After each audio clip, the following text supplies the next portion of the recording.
Well, ladies and gentlemen, if it isn't himself, the beast, Donald John Trump, doing a live tonight on X, and I'm calling in as a guest speaker. No, I'm just kidding. But Trump is going to be on at 8 o'clock. I'm not sure exactly who the guests are going to be, or if it's just going to be Trump. Maybe it's going to be one of his people asking him questions, possibly in relation to the assassination attempt. You've got to milk it. And we've also got this report Donald Trump's going to be at the Alabama Georgia game, the huge football game that's happening. It is great news. Although people are concerned for his safety.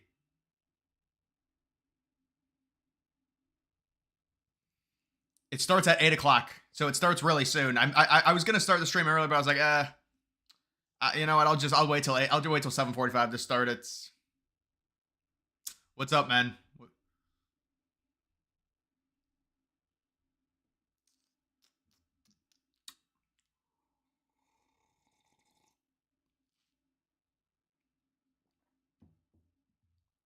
Are the conservative pollsters more accurate because the shy voters make up for their bias, or will there be as many shy voters this time? Well, there's always going to be shy voters, but it's very clear that some pollsters really struggle to accurately poll Trump supporters, and they keep getting good grades. I mean, I was looking at the 538 grades. It's total crap. It was confirmed today by me.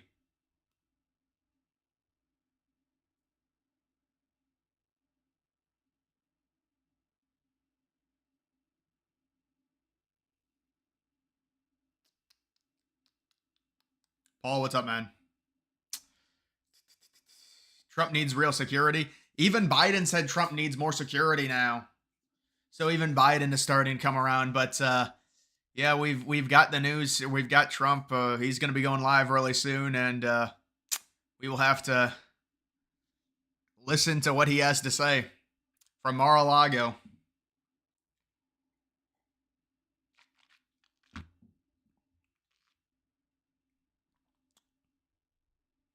Quinnipiac, yeah, Quinnipiac was a shit poll in 2020.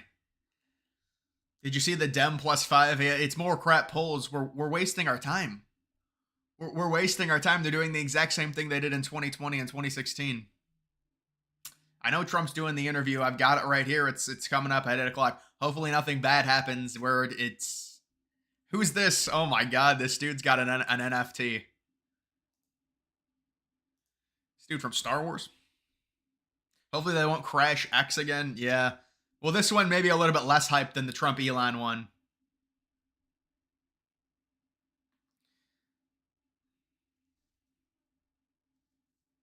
Which channel will it's going to be just on Trump's, I think it's just going to be on Trump's X account.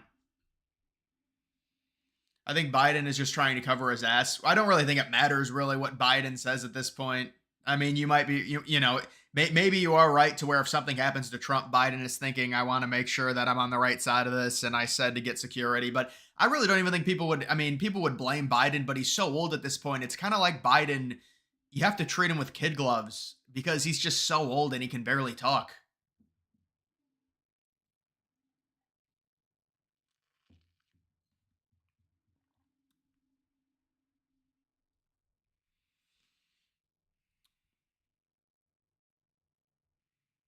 It never crashed. Yeah, there were technical problems at the beginning of it.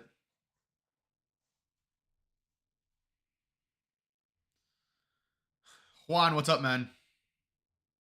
Big noon. Well, you know it's because of Ohio State's ratings. That's why it's a ratings grab. They don't actually care about the best game. They just care about money. That's why they force teams to play their biggest game of the year at noon. It's for ratings. It's like, dude, it's such a money grab. That's all it is. Ohio State Marshall is a big game now. Oh no, it's just Ohio State's going to get most of their ratings. It's like they could pick two little fun teams that could have a good game, or they could pick Ohio State, who's 40-point favorites and will get higher ratings undoubtedly. So that's what they go with.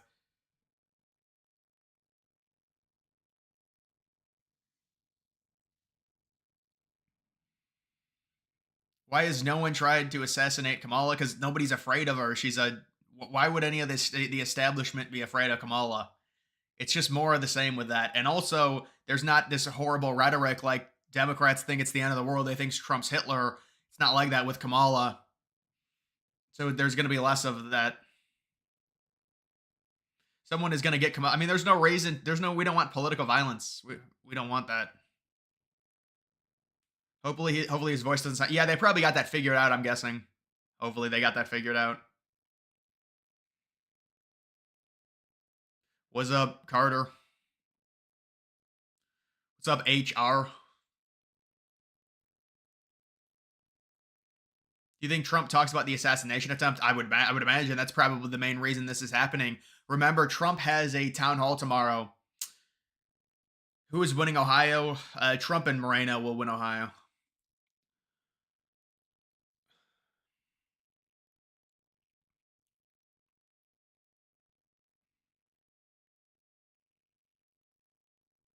We'll be getting video on. There's not going to be video. That's not what a space is. There's no video in a Twitter space, unfortunately.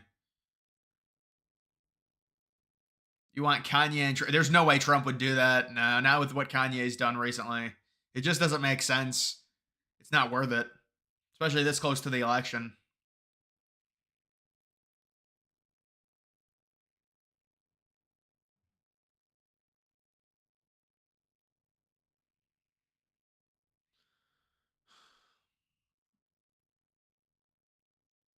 Even if he hires security, they will. Yeah, that's what I was thinking. It's going to come from the inner circle. That's how it would probably happen at this point. There's just no way. There's no way to escape it. I mean, if you go out in public, you're relying on other people.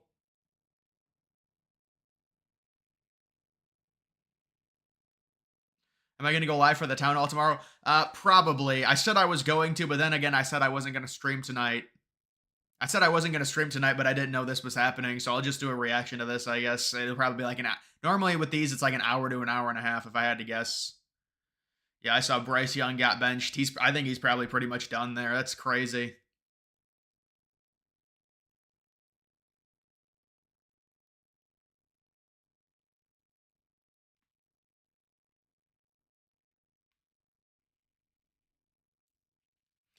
Kanye is an idiot. Well, I think with Kanye, a lot of his thoughts, there's little vetting. He doesn't vet his thoughts very well. I mean, obviously with the amount of money he's made, he's a very smart person, but and when you're that popular and you just say whatever, it's gonna be a bit of an issue.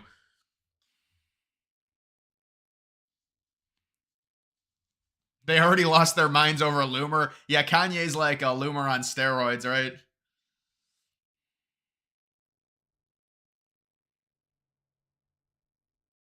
Will Trump do the rally at the massive NASCAR track?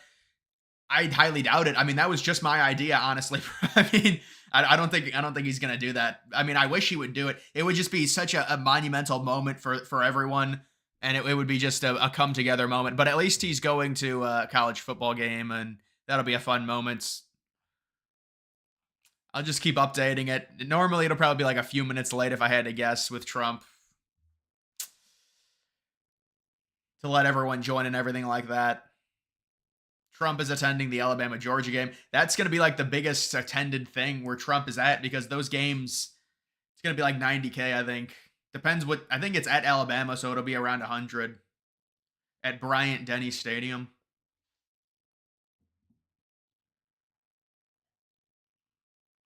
Yeah, I saw Hannity shaking hands with Newsom. That was a dumb move for Hannity. It's just dumb optics. Why would you do that? You're just giving people reason to speculate.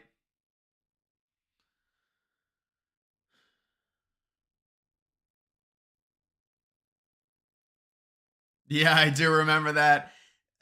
With Nick Fuentes, I remember that. He went on Alex Jones. Dude was covering his face, and Alex Jones was like, "What are you doing?"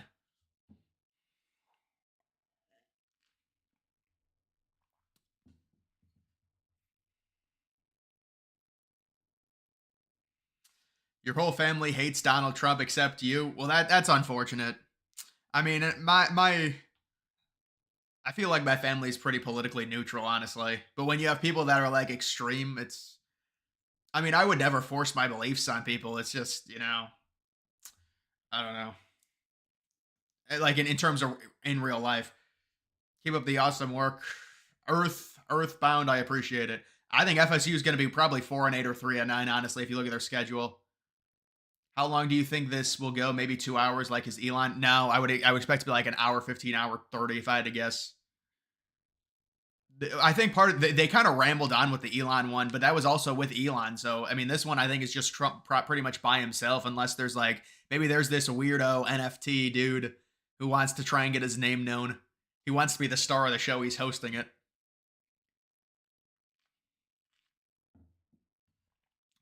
DJU was way better at Oregon State. He was a good quarterback. I mean, he had 27 touchdowns, 7 interceptions. That's pretty good, man. Did you see the hard R slip on Megan Kelly? I did not see that. No, I didn't see that. That's you do live broadcasts. It's stuff like that's gonna happen. Someone shouted me out. Yeah, people have been shouting me out on that, but that dude's never messaged me.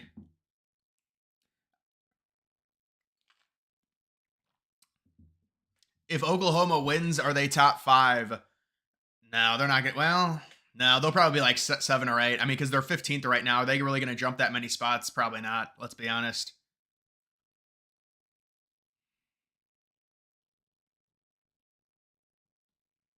What are the odds Biden joins the space?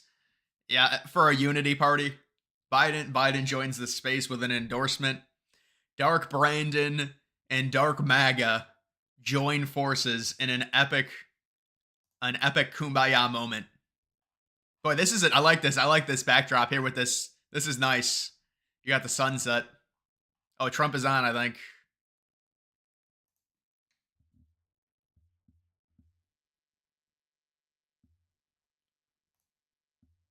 So they're muted right now.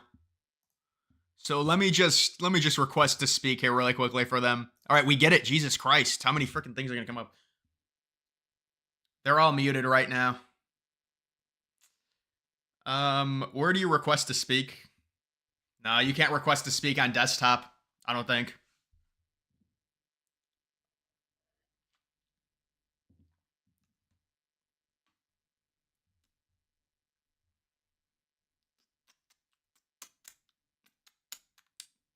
Yeah, I'm in the space, guys. I'm in it.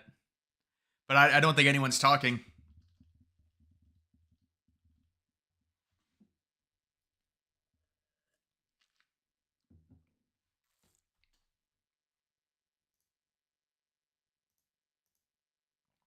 I don't even think they let you do it.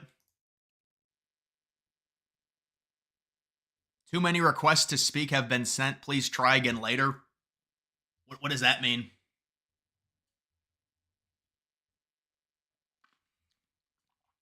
I think that means I have a 0% chance of speaking in this. I might have less than a 0% chance.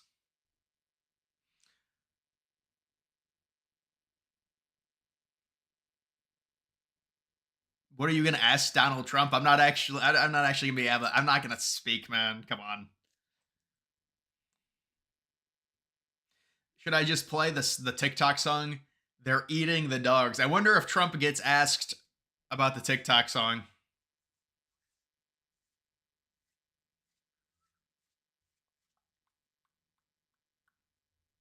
Gator Jaguar. That dude is such a fucking weirdo. You know, we found out that he created that account about me where he tries to take my stuff, get my stuff taken down, and he like follows all my fans. He's a fucking weirdo.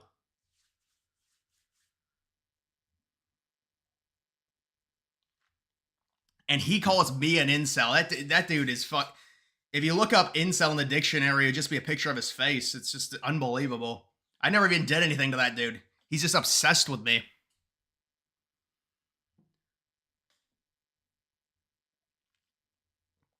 You're on there? Yeah, I mean, I'm on here.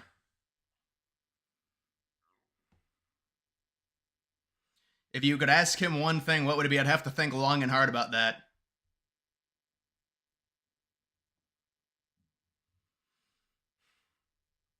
Why wouldn't you speak? Well, dude, there's like probably 50,000 people that want to speak in this. I don't think they're taking questions like that, man.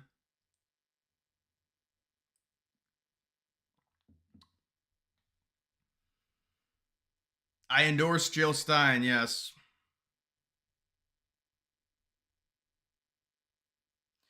I mean, Jill Stein is she's come out with some good statements. She bashing the Democrats. Guys, let me know if this is on, and I don't think it's on yet.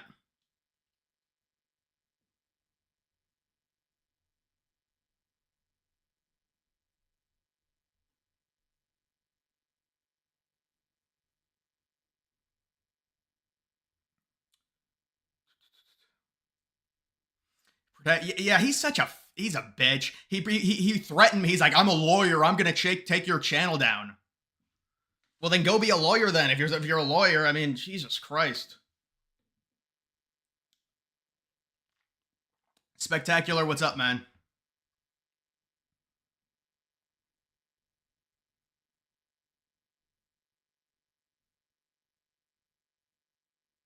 67K in the space, nobody talking. You'd think it'd be more.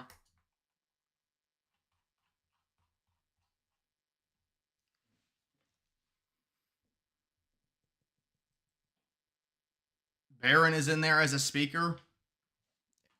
Dude, this is not Baron X Spaces. Is this his actual account?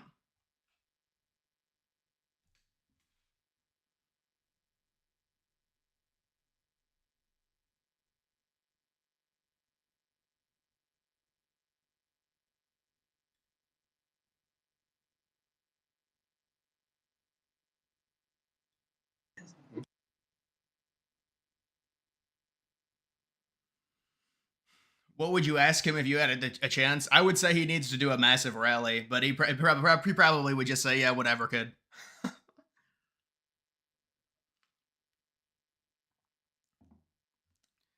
It's not him.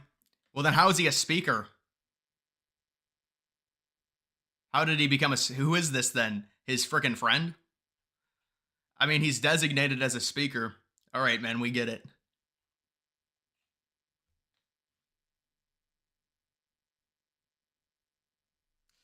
Josh, I appreciate it.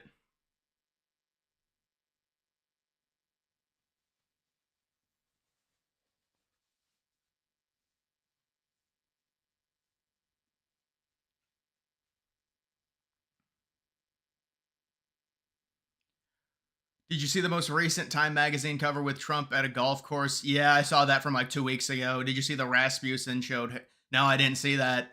Well, Rasmussen does do polling every day. That's an outlier. You got to look at the 5-day moving average.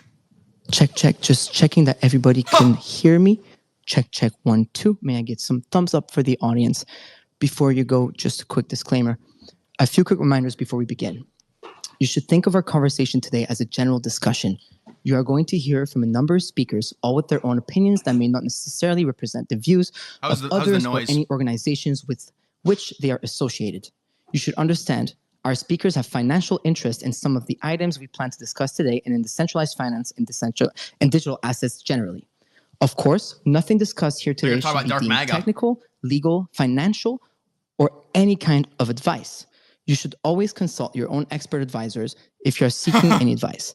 To the extent there are discussions about future plans, vision, and other forward-looking information, it is always important to remember that all such forward-looking information how's the in the noise? future generally is subject to change. Is it loud enough? Risk and uncertainties, which can change current plans and expectations.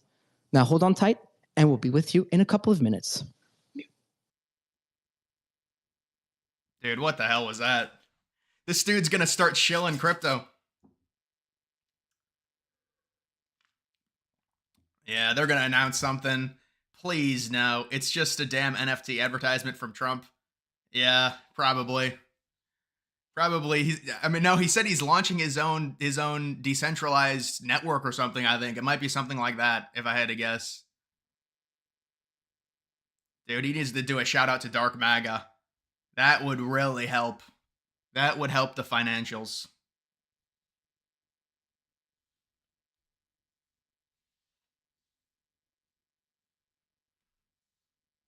Yeah, well, that would not be good if he unveiled a Trump coin because it would take it would take all the liquidity from all the other coins because everyone would buy it. I'll make an investment of $5,000 into Trump's new coin.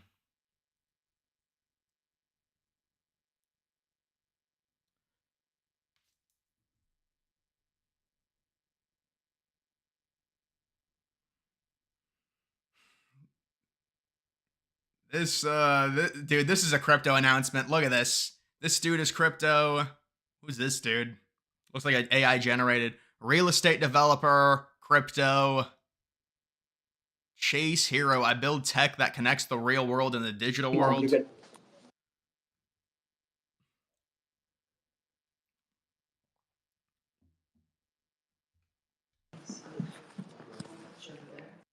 Oh, he just whispered into my ear.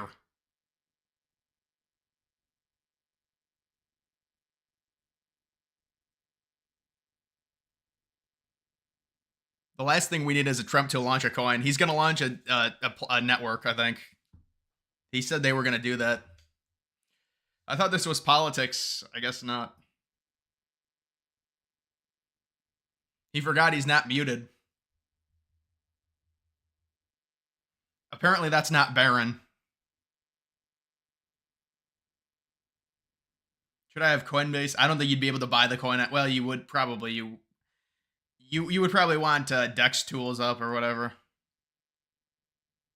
Oh, you remember that? You remember that Baron is fair game?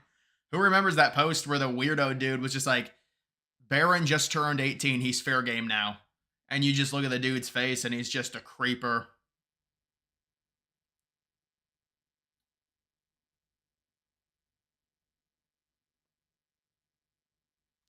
Toxic masculinity. A shout out to toxic masculinity.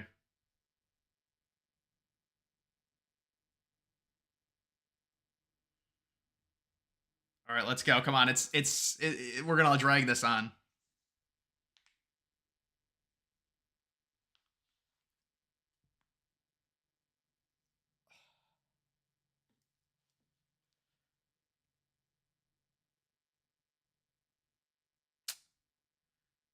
This is something with crypto, guys. This is not not going to be political, I don't think.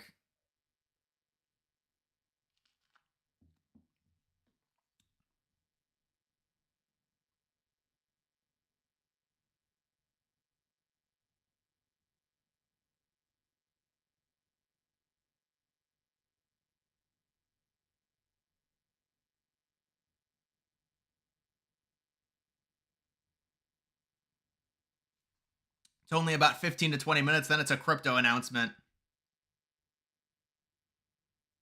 Trump Jr. is there? Yeah, it's a Trump family coin then. Yeah, it's going to be some type of Trump family coin. They really should just not do this because, well, maybe it'll kickstart the space, but I doubt it. It's going to take all the liquidity. I mean, there's not much left, to be fair.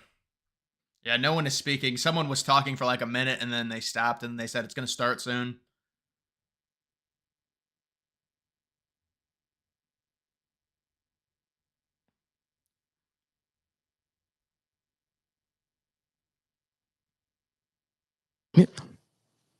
Just checking that we're unmuted again. And we're good to go. Bring Trump on. Good evening, everyone. Before we begin, I want to address yesterday's awful events. It is a huge relief to us all that nobody was hurt. And I think that many in the crypto community will agree with me when I say that we're here with you, Mr. President, during these trying times. Your unwavering support for our community has not gone unnoticed, and we're immensely grateful for it. And really, the fact that after all of this, you've chosen to proceed with this interview blows my mind. It speaks volume, Mr. President, and thank you for being here tonight. Well, thank you very much, and I appreciate the remarks. It was quite something, but it worked out well, and Secret Service did an excellent job. And they have the man behind bars, and hopefully he's going to be there for a long time. Dangerous person, very, very dangerous person. But I appreciate the comments very much. Well, I appreciate you for allowing me to interview you and in your wonderful Mar-a-Lago home, which is truly an honor, and I'm very grateful for it. Thank you very much. This dude's a simp. So, Mr. President, I can say that myself, like I was saying, the crypto community and millions of Americans are relieved that you're here with us today after the second attempt on your life at the Trump National Golf Club. It's just horrifying. Can you run us through what happened?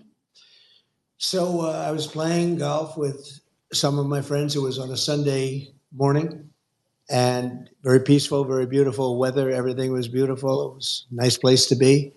And all of a sudden we heard shots being fired in the air. and I guess probably 4 or 5. And it sounded like bullets, but what do I know about that? But Secret Service knew immediately it was bullets. And they grabbed me, and I think probably the other one, Steve is one of the people, Steve Witkoff, a great friend of mine, a great businessman. So they fired at him. Mostly New York and Florida. Great businessman. And more importantly, just a fantastic person. So we're in the group, and everybody we got into the carts, and we moved along pretty good. I was with an agent, and the agent did a fantastic job. There was no question that we were off that course. I would have loved to have sank that last putt, but we decided, well, let's get out of here. And what the gunfire was actually, interestingly, was a Secret Service agent had seen a barrel of AK-47, which is a very powerful rifle, and he started shooting at the barrel, in the bushes. Wow.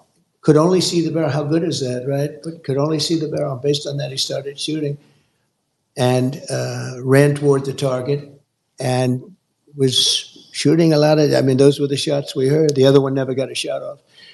And he ran across the street and grabbed his car, hopped into his truck or car. And amazingly, a civilian in that area saw something and it looked very suspicious. And in the car, drove their car to the back of his truck of some kind and took pictures of the license plate, gave them to the sheriff's office. Sheriff Bradshaw is fantastic, very great sheriff for a long time. And within a fairly short period of time, they tracked him down on the highway. It was a pretty high-speed chase. And they ended up getting him. They got him. Because you wouldn't want to have somebody like that out there. No. He dropped his gun, the AK-47. He left his gun. He left cameras behind, left a lot of things behind. So the agent did a fantastic job. The civilian did a phenomenal job. A woman. Who would think you could take 1,000 times like that? How many people would have the brain power to follow him and take pictures of the back of his truck so that they end up getting, and the key was the license. So they got the license, and after they had the license, there's all sorts of technology where they can literally pinpoint where this truck is. I never knew something like that existed.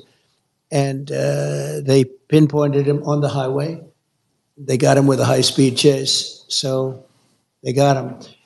It was amazing. So Secret Service did a great job. And I think I can say honestly, the sheriff's office, law enforcement, everybody really did a great job. Incredible. Very happy about that. That's incredible to hear. Thank you. And backup question to that second fold is, this was the second attempt in your life in under 2 months. What do you make of that? Well, there's a lot of what a great interviewer. Right. A lot of people think that the Democrats, when they talk about threat to democracy and all of this, and it seems that both of these people were radical lefts. The first one, they should learn more about. They have apps that they haven't opened yet, which is pretty strange. And the father went out and got the biggest lawyer in the state of Pennsylvania, which is pretty strange, about the father of the shooter. We're talking about in Butler, the first one. And that's pretty strange. There are a couple of pretty strange things going on there. I can say this, the Secret Service was very brave in the sense that bullets were flying, and when I went down, I purposely went down. I saw what was happening, and people are probably screaming. I'm not sure if I recognized that, but I went down, and Secret Service, they were right there with bullets flying right at them, and they weren't hit, but 3 other people were, Corey, a firefighter, and 2 other gentlemen who they thought died. And actually, the doctors in Butler were unbelievable. They saved their lives. And we've actually raised a lot of money for the families, and the family of Corey and the 2 gentlemen. And they both lived. They thought they were dead. The first thing I asked when I came up, I said, how many people are dead? Because we had a massive crowd. And with all those bullets flying, so 3 got hit. But there was a great display of bravery. It was incredible. Normally, the crowd experts will tell you when they hear bullets, and we heard a lot of bullets going off. Right. A crowd this was a massive crowd. You couldn't even see the end of it in a big field. And that the crowd always runs. They call it a stampede, like cattle. I mean, they stampede, and a lot of people get killed when they stampede. But they hear bullets, but nobody ran. They all Nobody, stayed. tens of thousands of people. Nobody ran. In fact, you can see it in the small group behind me. There was a group of probably a couple of hundred people behind me, and nobody ran. In fact, they're standing up. Some of them are standing up looking for the shooter. The other one has to get credit to local law enforcement. It was a gentleman that shimmied up to the roof, looked, saw the man with a gun, and probably made him go faster than he would normally go. And so he didn't exactly hit the target the way he wanted. There's something going on. I mean, perhaps it's God wanting me to be president to save this country.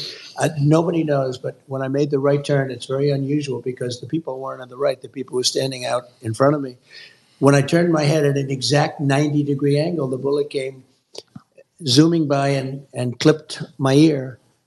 And the reason so much blood, they told me at the hospital, I'm not going to talk over so people, much? man. It's The just not. ear is the bloodiest part of the body because of cartilage. He was giving me a whole description. I said, you don't have to tell me, but it was a mess.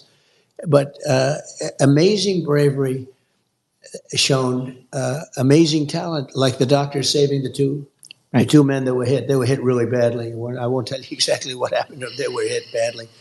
And they both lived. Corey didn't make it. Corey was in bad shape. We had a person from the National Guard about 10 seats over from Corey run to his aid, and he was hit in the head. With all of that, was giving him mouth-to-mouth resuscitation because he was still alive. He's using God. And people couldn't believe it. They thought it was such an incredible act. Who would do it? It would, just an amazing thing. And we're going to take care of him too because just the fact that he could do it, and some other people. So it was amazing bravery. There was a mistake made, a bad mistake. That one building was like he's got a word unmanned count on to top, Very. and that was a mistake. There's nothing you can say about it. There's Eric and Don But Jr. it was that was some crazy day. And then yesterday you had another one with a different result. Actually, much better result because we lost Corey and two gentlemen were very badly hurt, but they're in pretty good shape now. Right. A lot of talent. Those local doctors up there had tremendous talent. Love to hear that. Well, this is more of a personal question. Okay. Just turned 30 last week. We were just chit-chatting How much outside sex are you the having? room here. Young entrepreneur, son, aspiring father one day. Mm-hmm. With all of your success, you have a wonderful family. A couple of your sons are actually looking at us right now. You have a wonderful business for yourself, a wonderful life for yourself. You could be on the golf course without worrying about gunmen coming at you. But after multiple attempts at your life, you're still here. You've already been president of the United States of America once. You're about to be president of the United States of America again. I hope so. We hope so. Why do you do this? What motivates you? All right, he's starting to choke. We have a country that's in trouble, a country that I love. I love the people of this country, people like Corey, who were just this massive Trump fan and he got hit. But people like that, they're in love with the country and they hate seeing what's happened to the country when you have 21 million people pouring in from all countries all over the world, from prisons and jails, from mental institutions and insane asylums. And, they are different. Even prisons and jails, they are different. One's a little more severe than the next. They're coming in as terrorists, and they're coming into our country at levels that nobody's ever seen, and they're taking over our towns, and they're taking over small cities and big cities. I mean, look at New York, look at Chicago, look at LA.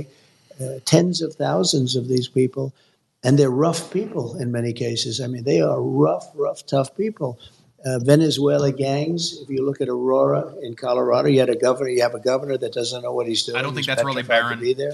He doesn't know what to say. I mean, they're literally taking over real estate. They're becoming real estate developers in a much different way, right? They're taking over buildings. Everyone's afraid of them. And they have a big AK, talking about AK-47s. That's what they have. They carry massive Who's the kid guns. talking? You say, where would they I think get it's this Trump's butler. kind of power? And they're vicious people. They're gang members from Venezuela, largely, and known as being one of the roughest gangs anywhere in the world. You have MS-13, which is a bad gang, and you have these guys. And we're going to clean them out. We're going to get them out. But the bottom line, just to answer it quickly. I love the country. We're going to make America great again, and we'll be able to do it. We did it once, and we'll do it again, and much easier this time. The border is in much worse shape than it's ever been. This is the worst border there's ever been in any country. They have not done the job that they have to do. I mean, you have Kamala, she was the border czar. I call her the comrade because she's a Marxist. She wants to tax everybody out of business. She wants to raise taxes to 70, 80%. She wants an unrealized capital gain tax, which is the craziest thing I've ever heard. Nobody's ever even heard of such a thing. And they'll put everybody out of business. We'll end up in a depression if she gets in. And very simply, though, we're going to make America great again, greater than ever before. And I love doing it. Being from Canada, I can probably relate to what that means. Yeah. We've got some problems. A crypto entrepreneur based in Montreal here, so it's it's not always the best feeling as someone who's trying to build something out of nothing here. Speaking of which, I'm wondering now. I know this is quite different, right? But I know many people in crypto feel this way. Yes. As we're trying to change the financial system. Quite literally, we're trying to change things and make a difference, but it always feels like there's some sort of a force against us. In your case, do you feel similarly that there's a force out there to get you? Well, you have a radical left force, and we have forces, I say that we have a lot of evil in the world. The world is a nasty place, and you can see that with some of the things that have happened. We've been treated, I think, very unfairly, but I've done so well. It's an amazing country in some ways, but we have evil forces. You have the outside forces with the enemies, and you call them Russia, China, various places. I don't know that they're enemies. I think we'll get along great with China. I think we'll get along great with Russia. I want to get Russia to settle up with Ukraine and stop this. Millions of people being killed, far greater than the number you read about. But I want to get that done before I even take office. I want to get that done as president-elect because it has to be solved. Too many people dying. Too many cities are just in rubble right now. You look at the culture is just being destroyed. Mm-hmm. We got to get that done, and I'll get it done. There wouldn't have been an October 7th. There wouldn't have been Russia attacking Ukraine. There wouldn't be inflation. All this inflation, which has hurt people so badly.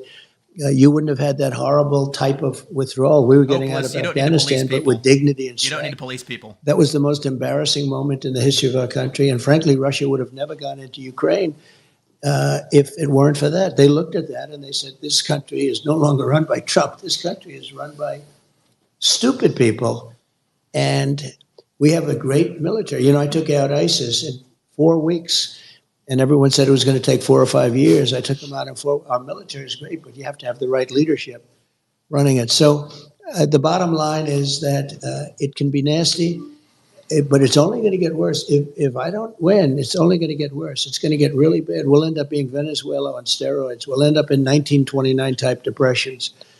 And we have to make sure that this person doesn't get in. This is far worse than Biden. That was if you think of it, that was an overthrow of a president. It was. He won. He had 14 million votes. He had no votes. Crazy Nancy Pelosi walked in and some of the others, and they said, we want you out. He said, I'm not going to get out. I want to run. I was leading him by a lot after the debate, but still he had the right to run. And they literally, it was a coup in the truest sense. This was the first coup of an American president. And I think it's, look, I don't say fair or not fair. He was very nice today. He called up to make sure I was okay, to make sure that, do I have any suggestions or anything? Brandon. We do need more people on my detail because we have 50, 60,000 people showing up to events, and other people don't have that. But he couldn't have been nicer. But I thought he was treated really unfairly. He went through a primary system, he won, and then they threw him overboard. And she got no votes. She got no votes. But she'd be very bad for the country. We have to save our country. We can't play games, and we can't have a Marxist, communist president because that's not what it's all about. So we're going to do it, and we're going to make our country greater than ever before, and you're going to be happy, and you're going to love your crypto. And as long as you have crypto, you're happy. So I know what makes you happy. Nothing else but crypto. Yeah. I mean, when the Twitter Spaces was officially announced and that you put the tweet out, a lot of people were like, well, who's this Farouk guy? And obviously, a lot of people started digging into this Farouk guy, and the main reply that was that I'm just this crypto bro. But you know what, Mr. President, I'm a proud crypto bro. And it seems like you're starting to become one of us, him to endorse if not Dark Maggot. already. I know for a fact that your children are quite involved in the space. I mean, we have Baron, Don Jr., and Eric on the Twitter Spaces right now. Eric and Don Jr. here, who will be joining us a little later on this programming. But get into crypto now, because I already see the people on Twitter Spaces really eager to hear you talk about this. At the recent Bitcoin conference, you mentioned that, and I quote, "America should be the crypto capital of the world." Yeah. That was a big statement, and I believe the correct one. So why is it not right now? Well, I think it will be right now. Right now, you have a very hostile SEC. I guess you'd have to say, I don't know. Ban centralized exchange. Say administration, do you call it Biden or do you call it Harris? Nobody really knows what to call it, but maybe we'll say a combination of both. But they've been very hostile toward crypto, toward all of it, and extremely hostile, like nobody can believe. Nobody even understands why. My attitude is different. If we don't do it, China's going to do it. China's doing it anyway. They are. But if we don't do it, we're not going to be the biggest, and we have to be the biggest and the best. And, when you look at values, and when you add it all up, the value of this whole thing is bigger than, they were showing me your top 20 corporations and all of this. The numbers are just gigantic. It suffers from some credibility lapses. I mean, some things were done or not done, but it's very young and very growing. And if we don't do it, China's going to do it. If we don't do it, other countries are going to do it. A lot of countries. What are his assets worth? Do you know? That's the advantage, because it's us. But you have a big advantage because it's me, because I do believe in it. I also know a lot of friends that are really into it. And my kids, I mean, Baron knows so much about this. Right. Eric, and Baron's a young guy, but he knows it. He talks about his wallet. He's got 4 wallets or something. And I'm saying, what is a wallet? Explain this to me. But I got like 30. He knows this stuff inside out. And Eric and Don know it so well. They do. It's almost like younger people know it a lot better than older people. 0. But I have a lot of respect for them. They've shown great judgment, all of them. And I think you're onto something. You were onto it a lot sooner than most people. It's sort of like it's a fledgling business, and yet it's a massive business, but it has a chance to really be something special. And when I do things, I notice a lot of crypto comes in. People pay with crypto. Oh, yeah. And you didn't see that even a year ago, 2 years ago. So I think it's really, it's big, and yet it's a fledgling compared to what it will be. And yeah, I love that you're mentioning your children and how Baron is using his wallet. Similar to me, I'm trying to teach my mother how to use it. I send her 1 ETH every Christmas, 1 ETH every birthday, and same for my little Zoomer brother, who probably isn't Baron's age category. So has learning about crypto from your children had an impact on you? Well, it makes it easier, and it's sort of like a language. I have a beautiful granddaughter, Ivanka's daughter, and she is Arabella. She speaks perfect Chinese. Wow. And their other 2 children, 2 great young boys, they speak perfect Chinese. They learned it when they were 2 and 3. He's joking. From a nanny who was Chinese. That's impressive. And she was from China. And she would teach Arabella. Aaron had a coin. When President Xi was here, President Xi couldn't believe it. She walked up to him and had a perfect conversation. And I said, so how did she do? He said, as good as any 10-year-old girl in Beijing. I remember that statement. I mean, she speaks it perfectly, but she learned it at a very young age. Wow. If you're going to learn, if it's China or Japan or any language, right, it's not that easy to do. No. But as a child, it's almost like a natural. So it's a little bit like that, I think, with crypto. Now, I think crypto is a lot easier, right, if you want to know that. But there is a learning curve. And yeah, my kids really understood it, and they understood it pretty much right at the beginning. Yeah, we were chatting with Eric in the back, and I was like, "Whoa, okay, this is really awesome." He knows. Yeah. We're about to hear all about your son's crypto endeavors and how much they know about it, which is really cool. I just came back from Asia. I was at the Korea Blockchain Week and at WebEx in Japan, and over there at the moment, everybody's in Singapore tuning live to listen to us live on Spaces for Token 2049. What's impressive in the East is that crypto is not the future. It's the present. Whereas when I come here and in Canada and North, it feels like I'm being taken aback. So The question I have for you, following up on what I was asking earlier, is why is it so important for America to lead in cryptocurrency adoption and innovation? Well, it's crypto, it's AI, it's so many other things. You know, AI, speaking of It's the future of payment. an interesting future, it needs tremendous electricity capability beyond anything I've ever heard. It never made sense to me, but this is what it needs. If you take all of the electricity coming out of the US, in order to be dominant in AI, you need twice that amount just for this one thing. Who would think that? You need twice the electricity we already have. And you got to get started. I mean, you have to be, if you're the US, you have to get started. Right. You don't want to be left in the dust. And China's already building electric plants, and they want to build them for, for the AI, and it's very important. But you need tremendous electric, and in this country, because of our strong environmental impact statement problems that we have, China doesn't have those problems. They don't do them. They just build. They said, build over here, build over there. With us, you have to go through years. But I'll make it possible to create tremendous amounts of electricity very rapidly. But people don't know that. People don't know that you need double the electricity of what we already have. So you want to get in, whether it's crypto or AI or other things that are coming along, and it's part of the game. We want to have a great country. We want to stay at the top. We're making things now. It started under my administration that there was no chance of ever even getting involved in for a long time. Right. And we're leading the pack in so many ways. One of the things I'm very proud of is Space Force. We were getting lapped in space by China and by Russia, and now we are the leader in space. And I have to tell you, Elon is doing a fantastic job. He's my friend. He endorsed me for president, so strongly. It was incredible. But he is doing an amazing job with respect to space. When you look up, I think somebody said he sends 90% of the rockets sent up throughout the world are his. Wow. And you got to hand it to him. He's something. He definitely is. Wish he was here, but at least we're using his.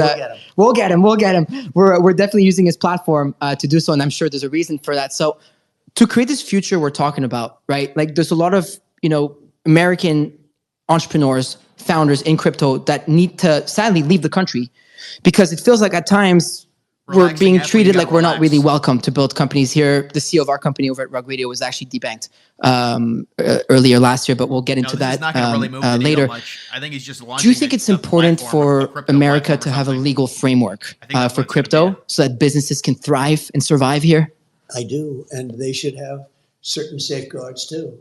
Maybe somebody would say that's a bad thing to say, but no, it can't be totally freewheeling.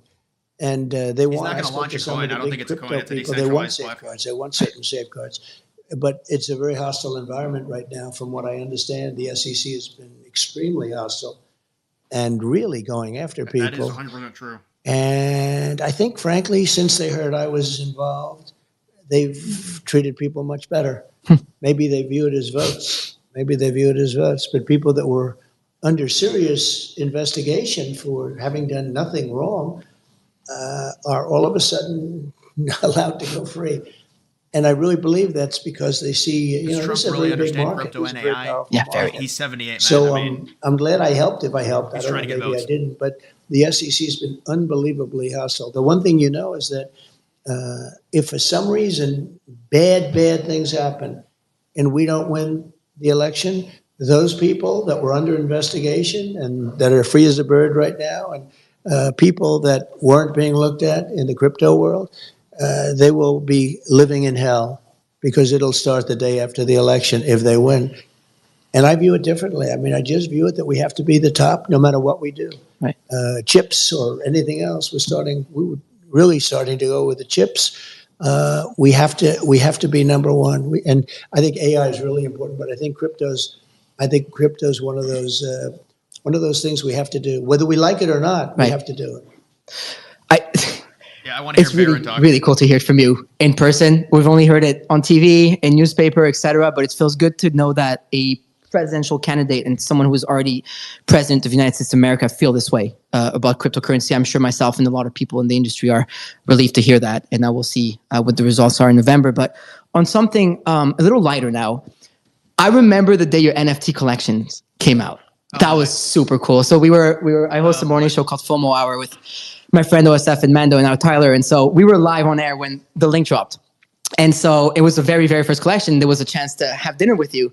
And I remember just like scrambling to buy them. We're staying live. We stopped the show live on air to thousands of people like, no, we got to buy these. We're going to buy these. I got to spend $25K on this. Let's go. Right. Let's do it. Which is another cool thing about people in crypto, right? Or there's crypto bros that they call. And so we're trying to buy these things. And it was just so electric and crazy that we actually failed. But hey, I guess that's a good thing because the collection, ended up selling out. And then you ended up doing, I believe, you ended up doing that 3 times over. Can you tell us more about the success that you have had with NFTs, but also like, did that surprise you? Well, I got in very late and NFT was considered cold. I mean, to be honest, it was a cold industry. It had its day a few years before, as you probably know. But when I did it, I said, what do we have to do with anything else? And it's playing cards and some beautiful artwork and other things. And we went out with 45,000 NFTs, and it was amazing. We thought it would take 6 months, maybe a year to sell. It sold out. I don't want to get myself in trouble by saying exactly the first day, but pretty close to it. It was like almost immediately. It was quick. Yeah. Like we failed every transaction. Right, almost immediately. And you guys have any of then his we did a cards? second one likewise, and then I've we got did a one. third one. I think And a then lot we of just people, did a it only fourth costs one. $100. And I asked the people from the first 3, I said, well, do you want to have us do? Because, they have certain, they have very big pride to start off with. But NFTs I said, were big in are you 2021. going to, if we do a fourth one, does that affect you and the ones you already own? Because some people bought a lot of them and some people bought one. And they're all very happy, really happy. I said, does it affect you? And everybody, it was like sort of a phone poll, just like, and everybody wanted the fourth one, which surprised me because you would think they wouldn't want the fourth one because maybe it waters down their own pieces that they have. And they did. They wanted it, and they wanted it badly. So we did a fourth and just did it recently, and I think it's just about gone. It's amazing. And one of the things I know, the crypto played a big role because they paid. Yeah. It wasn't like we're not getting checks with dollars. We're getting crypto. It's instant. Instantly, yeah. It's been, and that taught me a little bit about what you love. It taught me something that was incredible. We did the NFTs. It was so cool. People said, "Don't do it, don't do it. You're not going to." I'm sure. And we did it, and it sold. Literally, we had anywhere from 6 months to a year, and I think we did it in a day or something. No, it like was that. Right? It was quick. Yeah. It was quick, and Very you know good. what? It was fun. That's what it was. It is fun. It was a lot of fun. So I'm aware that you probably have a million things to get to. So I kind of want to finish off with a couple more questions for you, Mr. President. So first and foremost, were the NFTs a big part of the story, of your story, of how you came to see the value in digital assets? A little bit This is because some so many type of, people paid this way. money If thing here. they didn't, if they would have Trump been took paying money in to do this, it dollars, looks I like. would have said, that's standard. I would have Promote assumed. something. And I was blown away. I wasn't overly interested in it, to be honest, but I did ask, like, what percentage was taken between Bitcoin and all of the other things, but through crypto, and it was a massive majority, and I was a little surprised by that. And that was a while ago now, and it opened my eyes. But I think my children opened my eyes more than anything else. Wow. And plus, I have a friend on my right who's a very smart guy, and he's not quite as young as his fantastic son, who we're dealing with, Alex, and all of them. But he knows a lot about this stuff for a man of his age. He's still pretty young, but for a man of his age, Steve Witkoff knows a lot about this. He definitely does. And he's sitting on your right. We're about to get to Steve Witkoff. And for everybody in the audience right now, if you're listening to us live, hang tight. I have one more question for Mr. President, and then we're going to be joined by Don Jr., Eric Trump, and the World Liberty Financial teams, and Corey and everybody, the advisors around it. So we have quite the programming for you. But Mr. President, one last question that you may or may not have answered with your last answer here is, so if there was one thing that got you to see crypto differently, what was it? If it was what? One thing that got you to see crypto differently. What was it? Well, maybe the NFTs. You sort of brought that up because I was surprised again at the percentage of them that were sold through that form. You could do a new form of currency. You could call it anything you want, but that was. I think it was also the level of enthusiasm that my young sons have for this. I'm gonna need Pretty more young mods. guys. I mean, one's extremely young and two are pretty young, right? But the level of enthusiasm they have for crypto. Yeah. And also just to add a third element, I have a lot of friends, very smart people, some very smart people, and they're believers. So it means something to me. Well, I appreciate that. And I appreciate you. Everybody hang tight, please. I will go to Mr. Witkoff in a second, and we'll be joining by the next set of guests. But Mr. President, it's an honor. Thank you for having me. And honestly, the fact that you've done this the day after a second assassination attempt means the world to me. Just a little 30-year-old boy from Montreal that, started from just hosting Twitter Spaces, now hosting yourself. So thank you for allowing me to do so. Great job. Great job. Thank you very much. Yeah, it seemed like he asked the same question 5 different times there.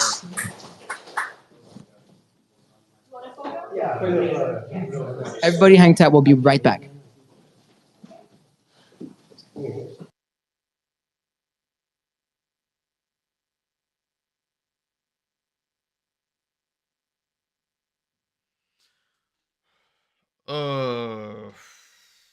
Well, I mean, I think that's it, honestly. I don't know if they're going to bring Eric on or Don Jr. or...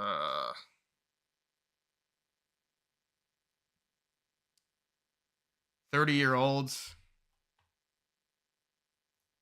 Dude, we're getting freaking attacked by, I don't know, some bot or something. I think Rogan would be good, but I don't think many others would move the needle for him. The Rogan interview would move the needle for sure.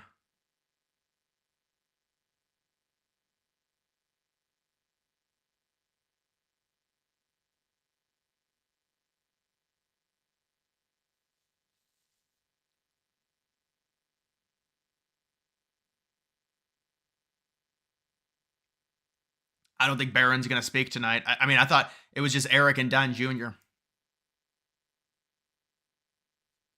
Barron's getting thousands of... Is that him? I mean, I have to update it to see his follower count. Turtle, what's up, man? The dude's 30. Yeah, I mean, he's got a pretty younger voice, it sounds like. Trump says, I don't even notice it, honestly.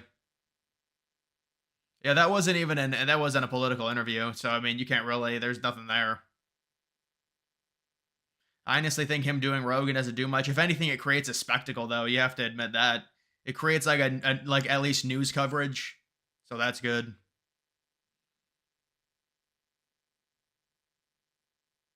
I think it's really Barron. Yeah, I mean, maybe, I guess. Maybe it's just he's using somebody's account or something. Like, I don't know.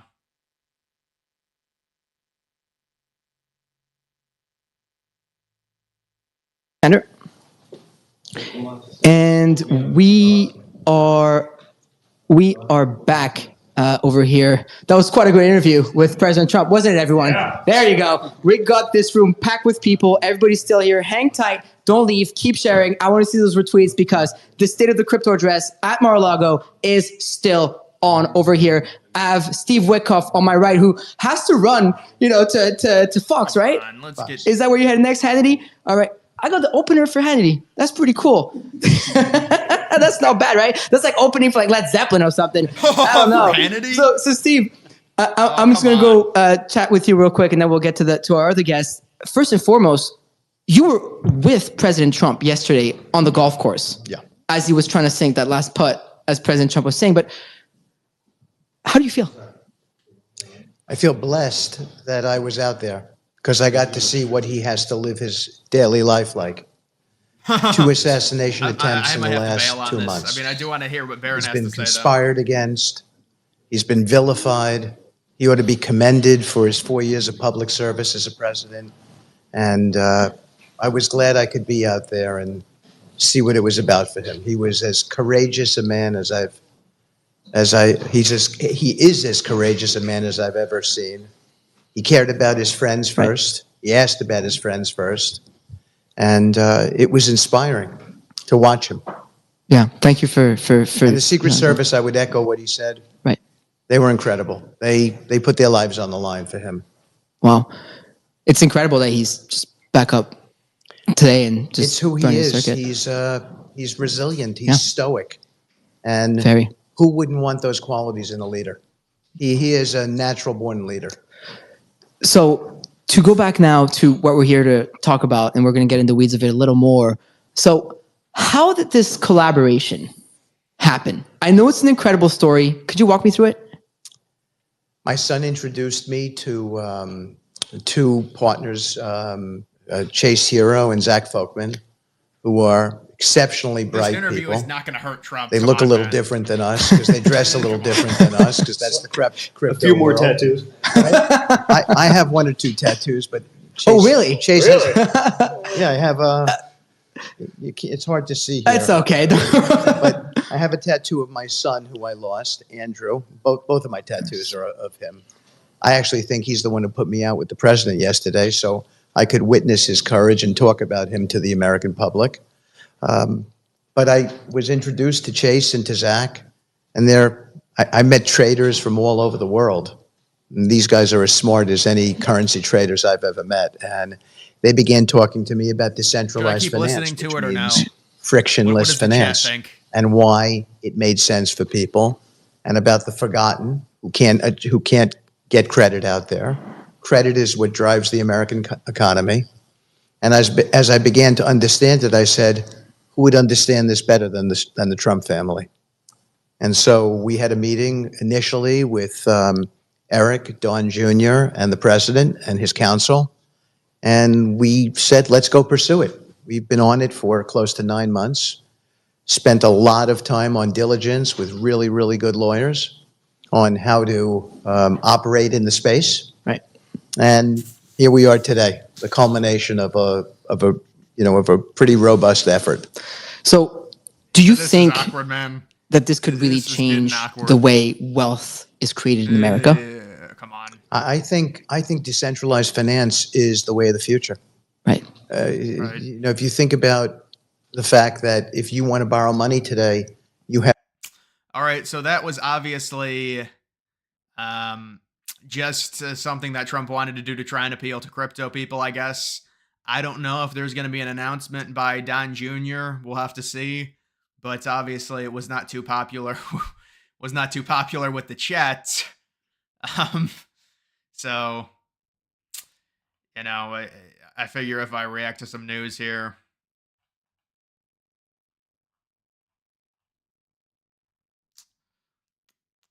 Pennsylvania poll with Harris +3. Look at the highlights after.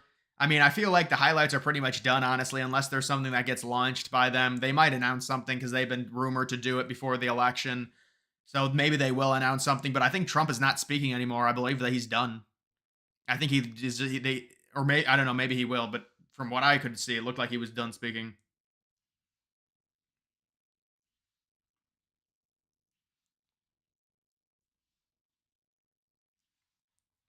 Yeah, I thought it was going to be more political considering the assassination attempt just happened.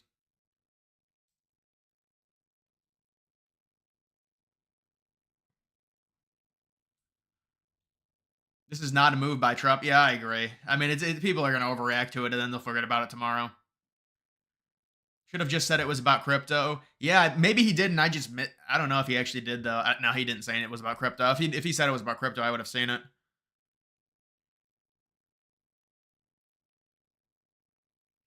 You're only here to listen to this space? I mean, dude, I stream every night. I mean, that shit was boring. I don't know. Go listen to it then. Get off the stream.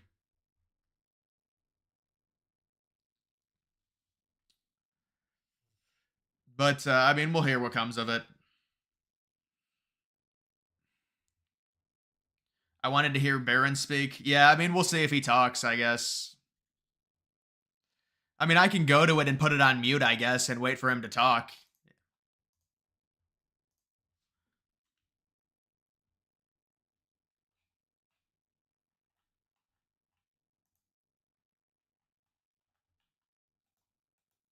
Oh, it's fucking glitched.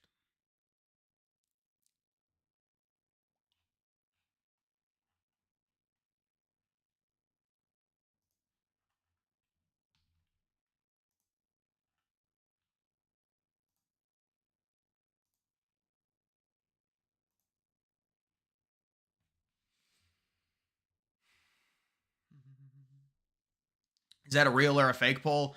What the Pennsylvania poll? I mean, it's 3 points. It is what it is. If they wanted a productive interview, they should have just asked how he would help fix taxes on crypto. Yeah, and also stop banning all the centralized exchange. Barron won't speak. Yeah, I mean, he probably won't. Trump people are saying it's Barron. That's why that account got filed. I mean, let's see what this. So is this Barron? I mean, it actually might be. I mean, it's probably his account he uses for spaces. That would be my guess. It does already have 28K followers. So I don't know, maybe. But I can't even get into this. I don't even know.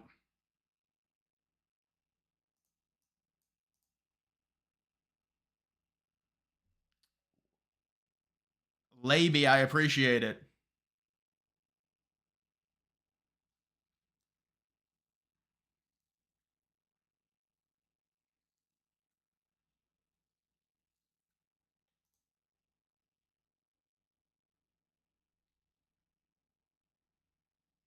Yeah, I mean, I guess this could hit the crypto space. It's gonna, it'll be good. You watch the ABC interview. The only thing she said off script was about gun control. She was arrogant. Yeah, that ABC interview from like 3 days ago, I think. That's been out there for a little while now. Yeah, this does look like it's what probably the account Barron will use for spaces, I guess, because it says spaces. It's not like his official account, Barron Trump. Do you think Trump is ahead in Pennsylvania? I think it's very close. I mean, I think he's going to win Pennsylvania based on a number of. I mean, look at the voter registration. It's amazing. You'll monitor the spaces.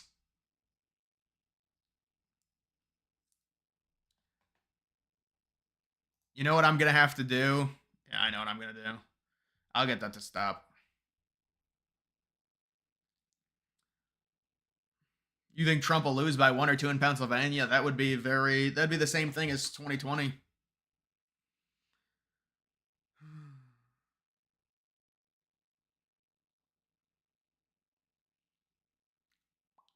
Bro, what is with these accounts?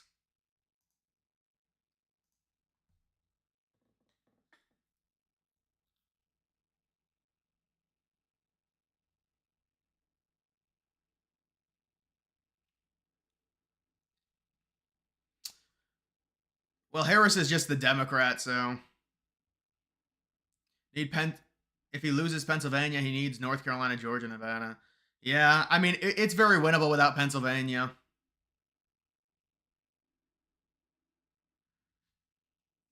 Uh,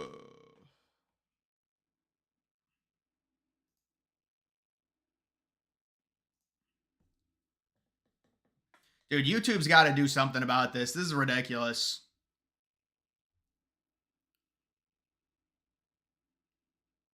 But I can change something. Make sure. Well, I'm not gonna say that live.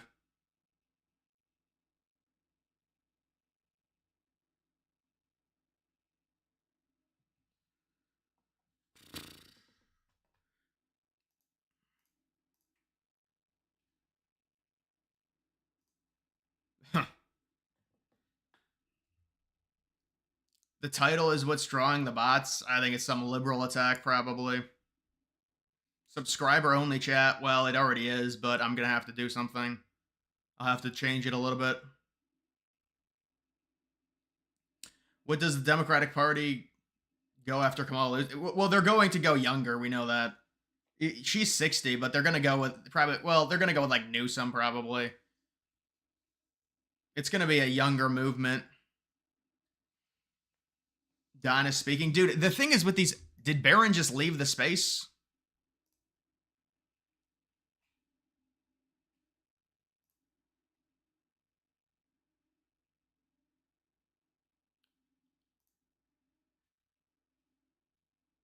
I can't even listen to this, dude. This is the problem with X. I mean, does anyone know how to actually get around this? Like, I wonder if you like,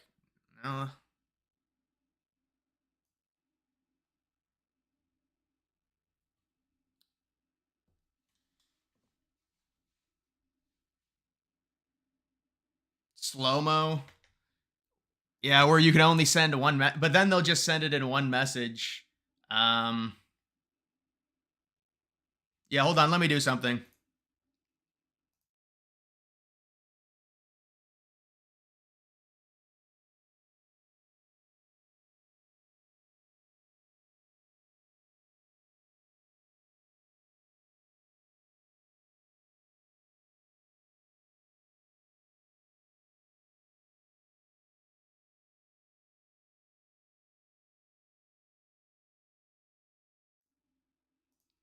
But dude, I can't even get back into this.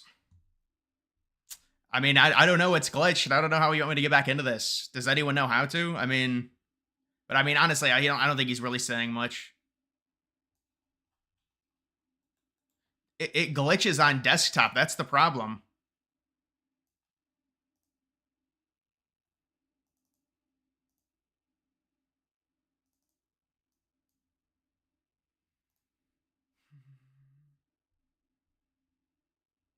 It's already in subscriber only.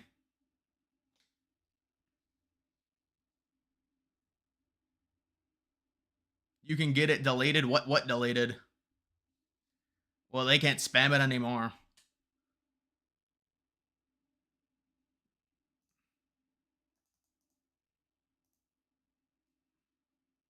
If you're looking at it just purely from a political standpoint, Thank you for that. The Republican Party, the conservative side of things, are clearly the people that are okay with said freedom, right? The other side, if and I don't want to make it just political because it's not. I mean, it's finance, but ultimately, your balance sheet, your ability to transact in these things, will be affected. Did I just see if Barron ends up talking? Is the side of censorship? They're the side that wants to jail their who's even opponents. They want talking to right now. regulate everything so much that you actually eliminate so many of the natural and great things that people love about crypto. I do think, as to what my father was saying earlier, people want a framework. They want some regulation. We've been on this journey now for 9 months-ish. Yeah. And we could talk to a lawyer, like, hey, this is the trend. Well, we don't know. Is it this or is it that? What's the safe bet? And there's still a lot of ambiguity out there. I think people do need an understanding and a framework, but they don't want such a framework that it's so overregulated, so over-controlled that you actually just end up in, a digitized version of what we have today with all of the problems, all of the bureaucracy, all of the waste, and all of the inefficiency.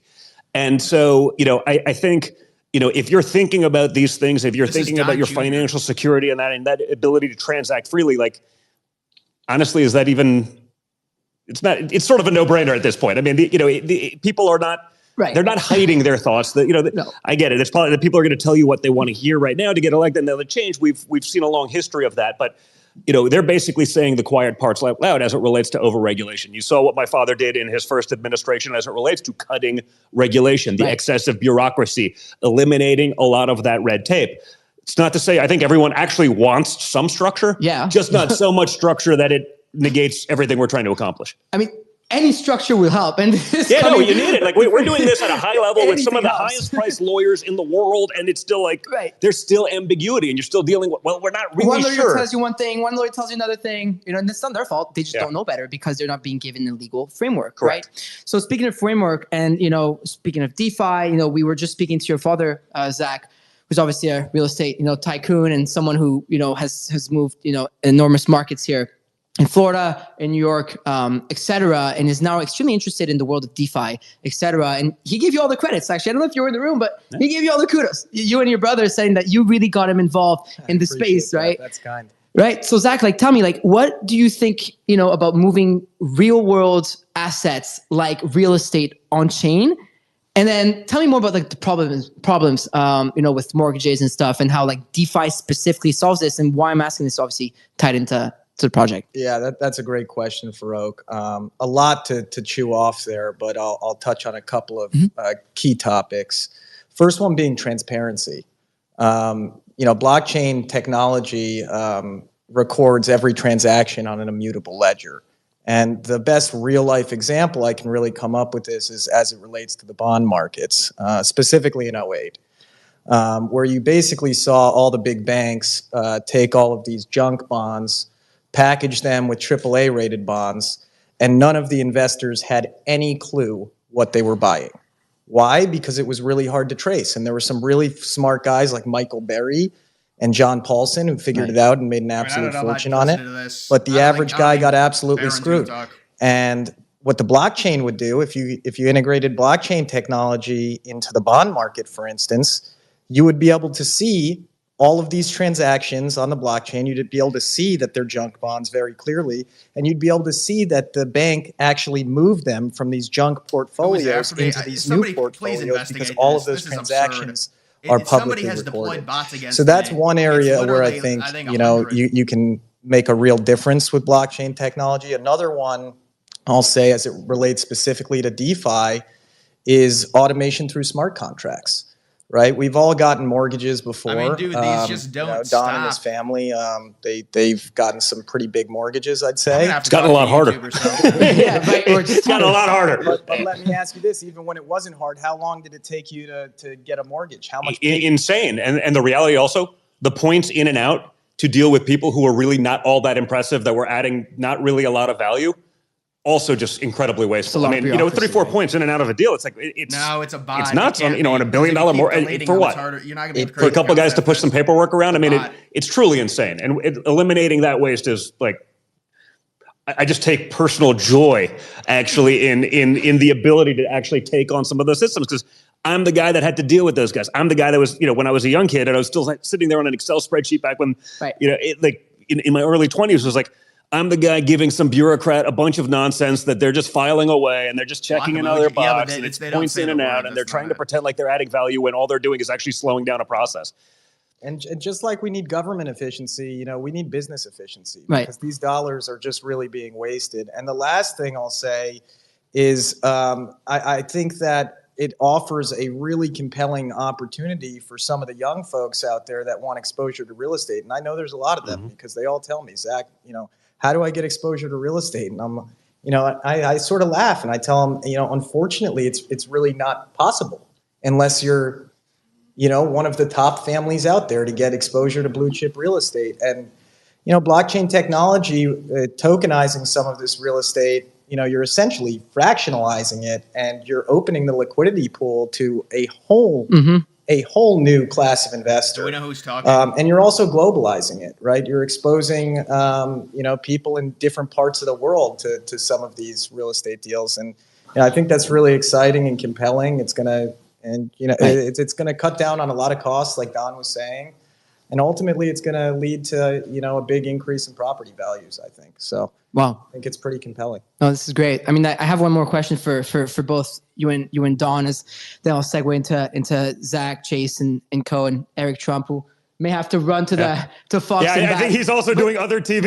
This is why we got Barron on. We're multitasking. But don't worry, we got your little brother on. So we got Barron. So Barron is talking. He's still here. So in the meantime, when Eric's gone, we'll just go to Barron. But just quickly, your father already touched on that before he left. But before you guys go, kind of want to ask you, please just talk what's it been like, working with Zach and Chase? I'll get to you in a second, Chase. But before that, what's it been like, working with the guys? Yeah, I'll start with that one. Chase and Zach, they're two of the most stand-up individuals I know. They're men of ethics, of morals, and integrity. And, I would challenge, I'll echo what my dad said, I'd challenge any banker or economist out there to have a macroeconomics debate with Chase Hero. And I'll let you in on anybody in the room. It's like stepping onto a debate stage with President Trump. You're just not going to win. So... By the way, I'll echo that entirely. I mean, like I said, I've been dealing with bankers now for, I graduated Wharton in 2000. So a long enough time. Okay. Quarter century, let's call it. And I wasn't born. Exactly. And the level of sophistication, whether we're talking, bond market or yields, right. I mean, these guys will go down a rabbit hole that, I guarantee you the average sophisticated banker on Wall Street could not even keep up. Did the view seriously drop by there's half definitely, on this? That component of crypto that there's the Wild West, and you got to sort of almost disclaim everything because there's some bad actors, but I think generally speaking, the community has been incredible and embracing. So you sort of do have to look out for that. But again, the level of sophistication, honestly, I'm not someone that, I don't judge a book by its cover. When I'm looking at those shoes, I'm like, that looks like my daughter's golf shoes, Chase. But it's fine. They already talked about the assassination attempt for like 25 but minutes. these guys start talking about, financial markets in a way that honestly, like, you could put them in a boardroom at Goldman Sachs and they're going to smoke the people in the room. It's actually really impressive. It shocked even me. And again, at this point, I've been stereotyped and called every name of the book. So I don't really judge anything by what anyone else says. I make my own opinions. Not right now. And these guys have been awesome at that. So it's really impressive. And it actually gave me, such a level and confidence of what I think we're doing here, is really a game changer. I mean, this is the start, I think, of a financial revolution. I love that. I definitely love the term financial revolution here, because definitely what's happening. When you're in crypto, you really feel it. Like there's still 100,000 people tuned into Twitter Spaces. I'm sure millions of people will see this. And I really hope that every American listening to this, or people outside, just give crypto a dabble or a shot, because it makes you feel really different.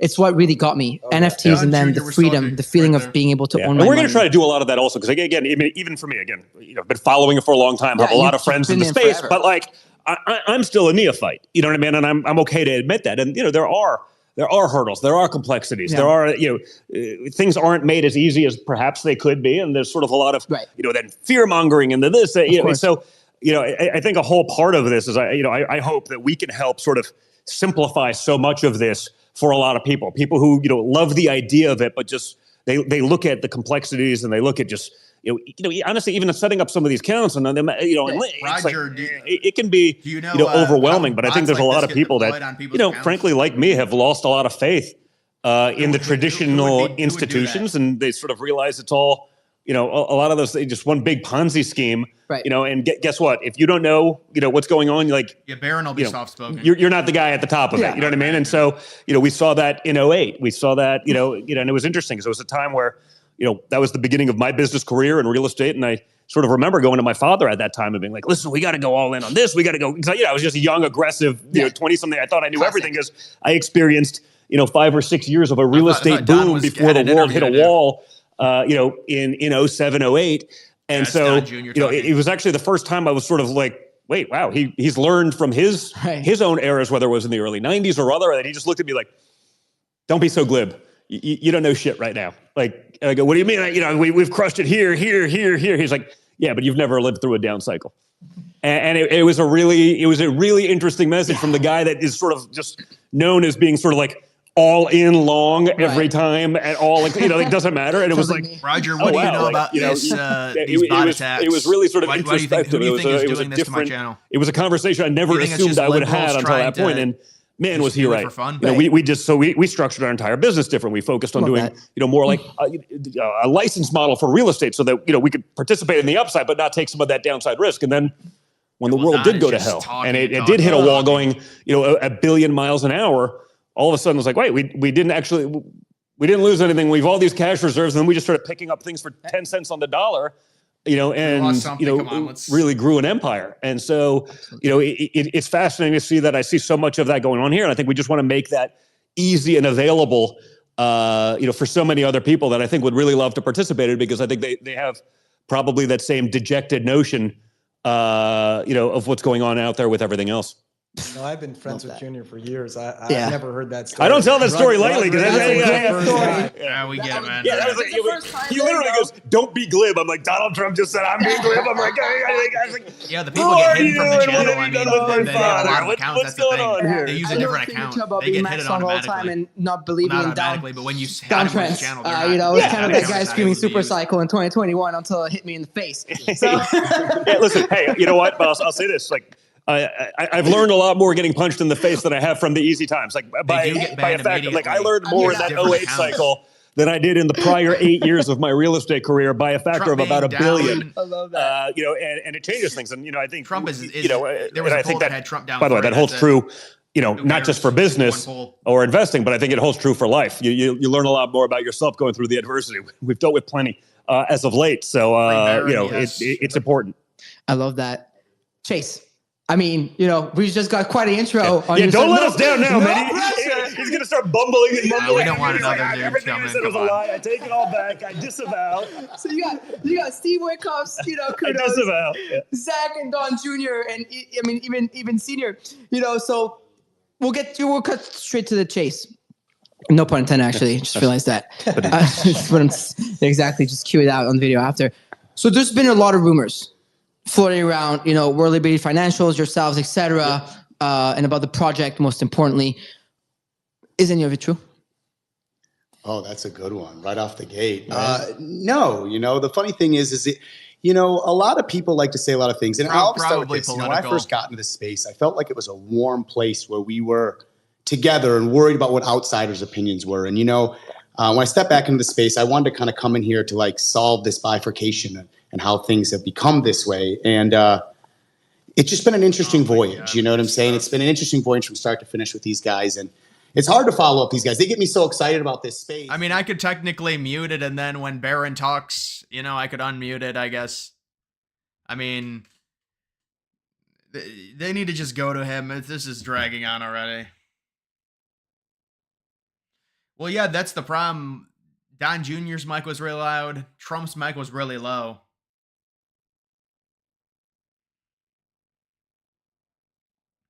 His easiest path is Pennsylvania. Well, both of their easiest paths are Pennsylvania, because Pennsylvania is the swing state with the most electoral votes.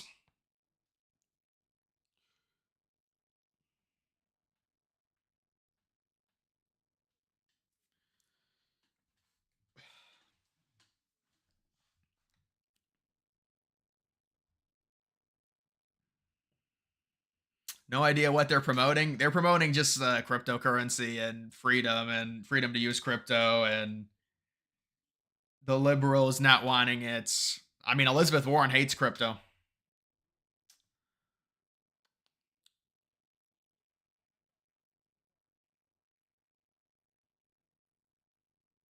PA is huge. Yes, it is. It is huge. I'll try and watch to see if they... I mean, it seems like they're going to talk to 2 other people, though. Do you think Rasmussen... Well, I mean, let's put that into context with Rasmussen. I think Rasmussen's a pretty good pollster, so obviously it's not nothing, but when Rasmussen has a Trump +5, Trump +4, Trump +6, and then Kamala +6, I mean, normally you want to look at the average. The average was Trump +3. Maybe it goes down to Trump +2. They do polls daily, so it's not like, oh, they just released their only poll in 2 weeks and it has that. That's not what it is.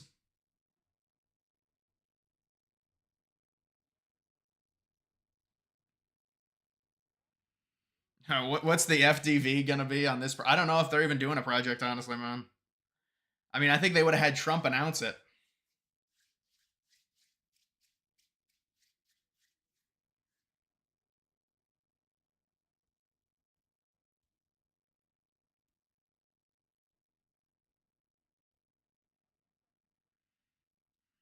Not to shit on X spaces, but most of them are hot garbage. Well, I mean, it's the same thing as just arguing with any like the TikTok stuff where they argue. I mean, it's the same thing. It's just through voice, basically. There's going to be very little structure with that in general because the people doing it, it's not like a show or anything.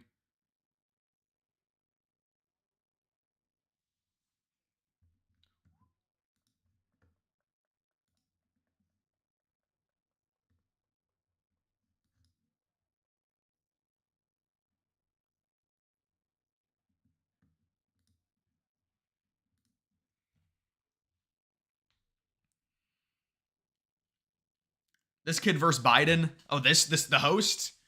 I don't know, man. Dark Brandon is growing on me. I missed a lot. How was it? I mean, they did talk about the assassination for about 25 minutes. It was basically all the details that we already knew about the dude, but Trump talked about it in his words and stuff, and then he also tied it back to the other assassination and surviving, and then talked about how we need crypto and liberals don't like crypto, and then it's been a bit of shilling now. But it's mainly like crypto. This is not really a political thing. I thought this was going to be political, where he was going to just host something and maybe it would be another political person coming on. It's some Ethereum plus AAVE platform for tokenized real estate. Yeah, that makes sense, man.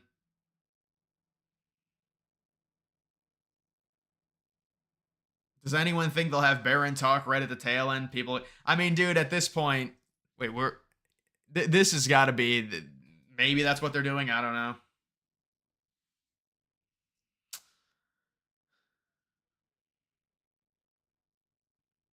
Is there anything you think that's redeeming about Biden?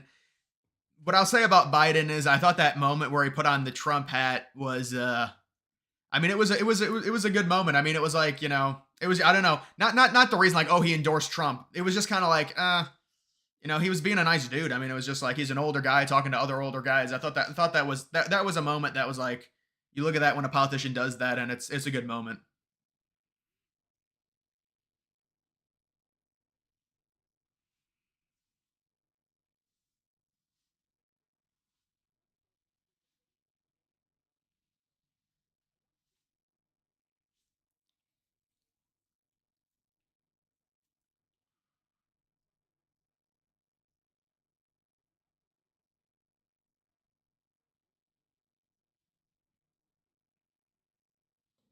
Melania doesn't want Barron to speak. Where did you hear that?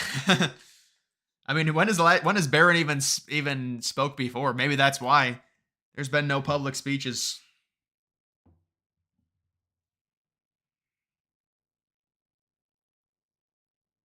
If you look at how Biden acted in old Senate hearings, he's confirming Justice Thomas, or even in the 70s, he's a total leftist a-hole. Yeah.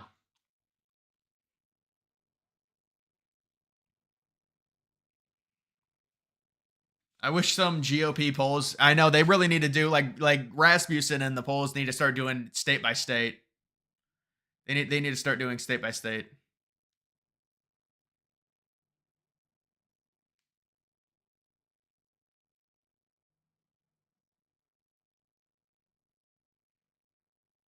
It is Barron. I mean, apparently they confirmed it was Barron. I don't know though. I think it is Barron because it like Melania followed his account, and so I think it is.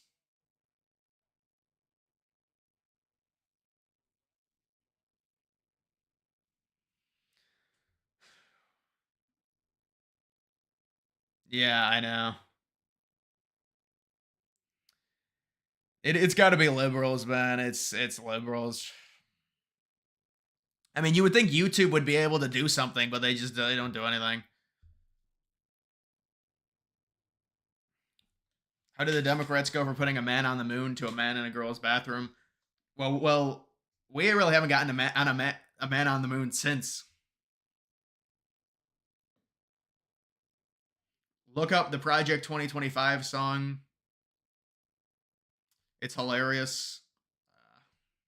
Well, what they'll do is what these bots will do is they'll say racist shit, and then they'll report the stream for being racist. That's the problem. I mean, I don't think it's gonna do anything.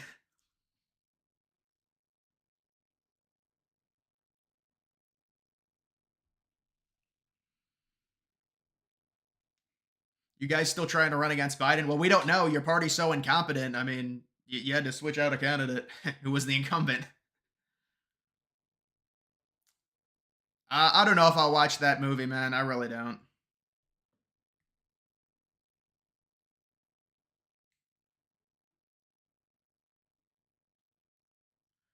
There's a YouTube channel. Yeah, but they're probably just using it. I mean, they're probably using it.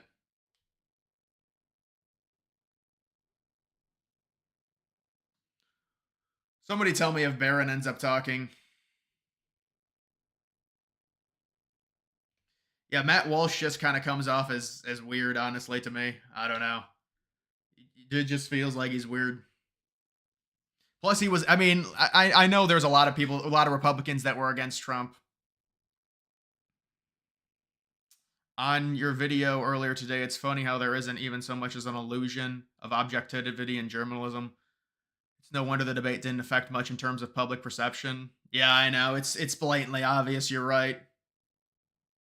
Laby, thank you for the $10. No, it's not one guy with 20 accounts. It's bots. There's way too many accounts for that, for it to be one person.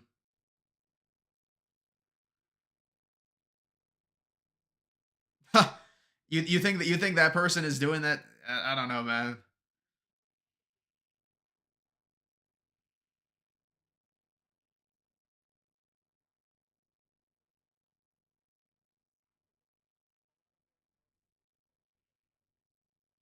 Somebody tell me when Barron speaks.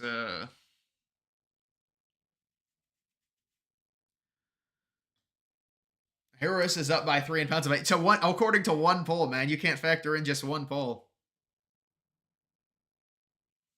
Well, obviously, I got to keep it on slow mode, bro. I mean, Jesus Christ. We got freaking inundated by liberal bots. There's no way I can turn it off slow mode, but I'm gonna have to make another change. But I can't do it I can't do it right now. I have to wait for the next stream. I'll make another change too.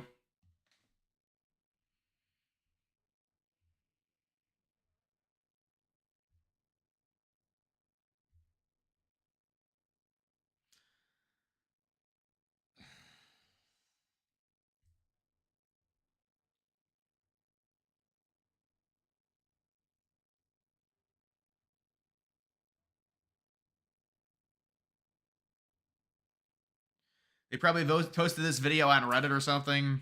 I don't think it's that. I don't think it's people doing it. It's like a swarm of bots, and then they auto create new accounts. What is Mark Mitchell saying at Rasmussen? I don't know. There was a Rasmussen poll. They said that came out. I haven't seen the poll that had Harris up.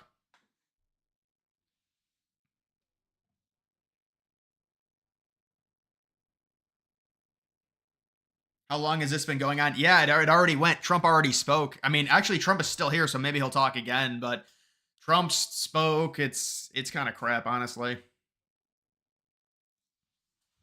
I gotta get something to drink. This room is fucking so hot.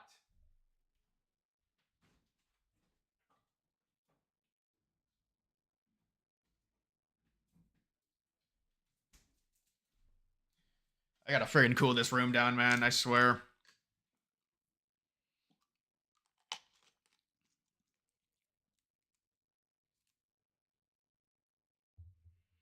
Well, it's not. It's actually a negative to gain subscribers because they're gonna be inactive.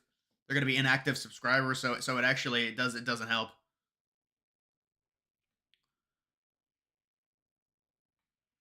I think YouTube needs to do something about Google accounts, and there has to be something that gets done. How do you worth that much money you let this happen?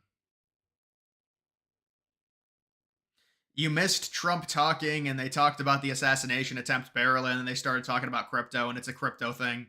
And we're trying to wait to see if Barron speaks, but it's been kind of just like a crypto. It's not a political thing.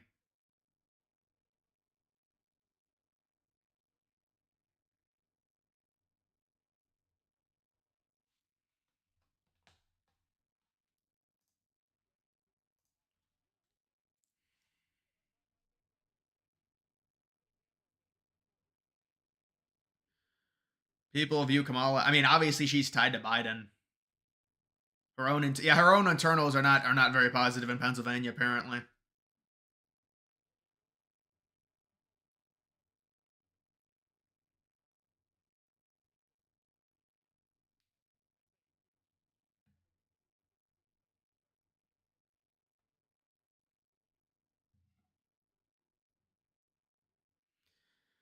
25% of black men under 50 support Trump. It's gonna be good black support with men. Am I a gamer? Not really, man. I mean, I used to play games when I was younger, but not really anymore.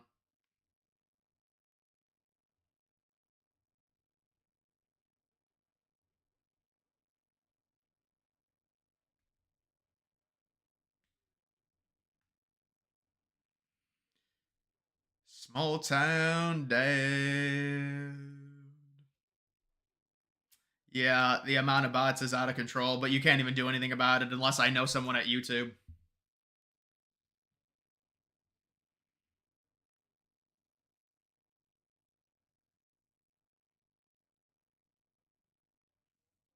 If you analyze the race purely on which states the candidates are spending the most money in, could you tell if they consider some as solid?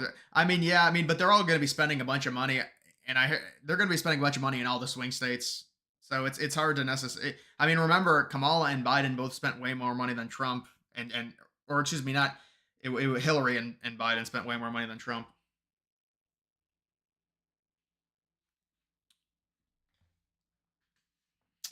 Do you think, on average, Republican presidents normally perform better with foreign policy?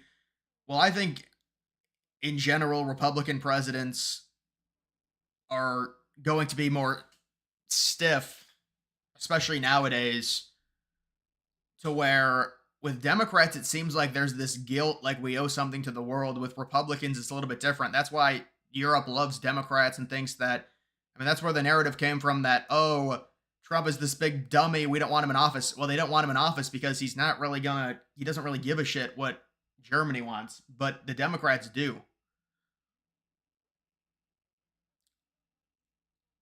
I mean, I think with foreign policy, it comes back to what are your values? Do you put the country first, or is it more of a world thing?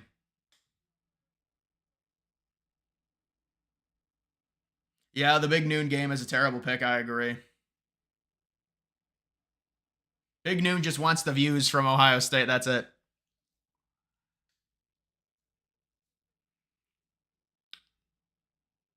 Why is slow chat on? Because we fucking got invaded with 5,000 trolls.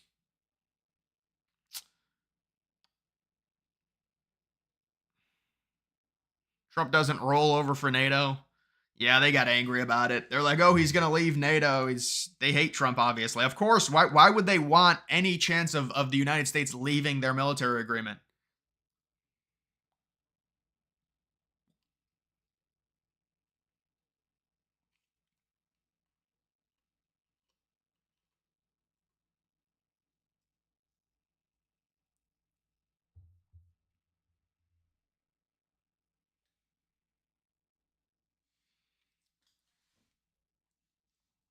Really, the teachers teach that shit. Actually, what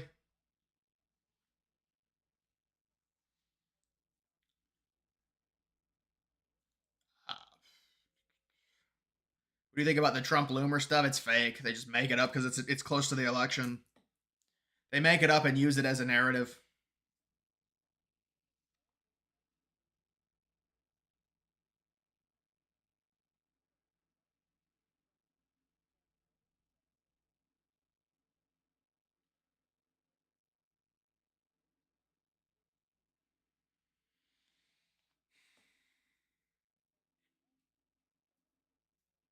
I know. I know that's one of the new things with Columbus being a disgusting racist. Ben and Jerry's are heavy libs. It is pretty remarkable.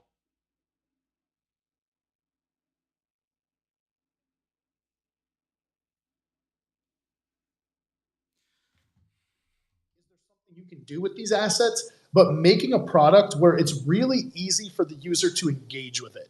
Now, I know we have like 70 some odd thousand people who are still on this, and your father left, which means they're sticking around to hear about the token, and they want to hear all the juicy details. These are our true DeFi and crypto community, right? Now, the core crypto is still here. Let me tell you that. I can see them. I see the stuff on Twitter.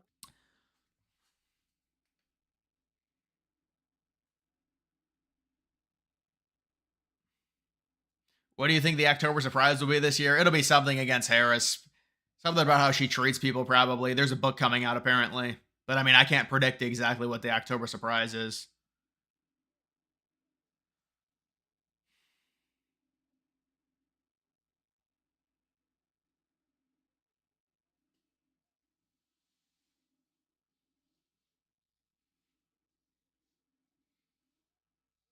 You swear there was a trend? I didn't even know Loomer was really a thing in 2020. You'd have to look that up, maybe.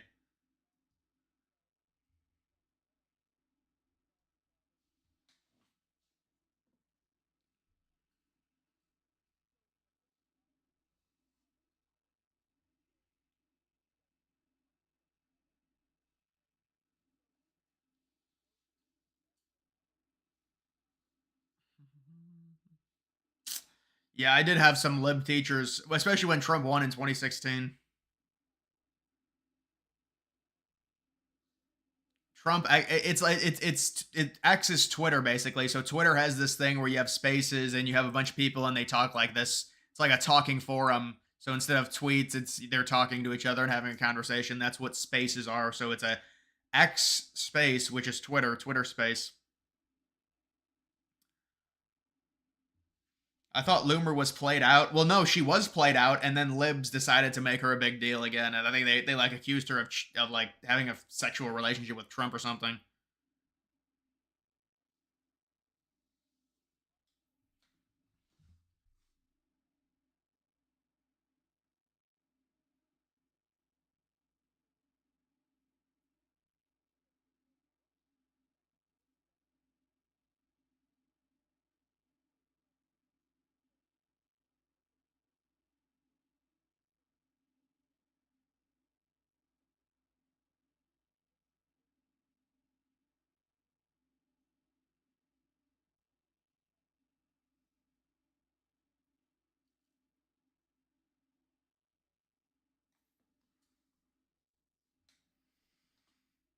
I really hope we get access to the interrogation footage.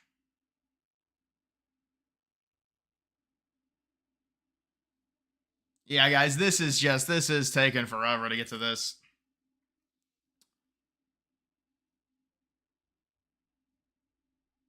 Well, at least the bots went away.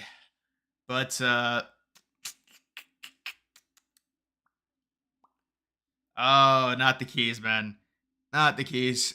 So I think Baron is speaking. I will say this to people. We were waiting for Baron. I think I'm gonna get off, guys. I think I'm gonna get off. I'm just not gonna sit here and wait for Baron. But I think Baron is talking, and you can hear. But I'm gonna be talking to YouTube here about something.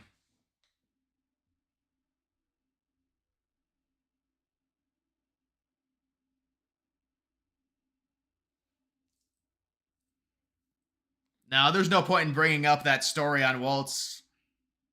Not right now. Not unless Waltz brings up the fake couch story. Took a poll in class. It was Trump 20-2. What state do you live in?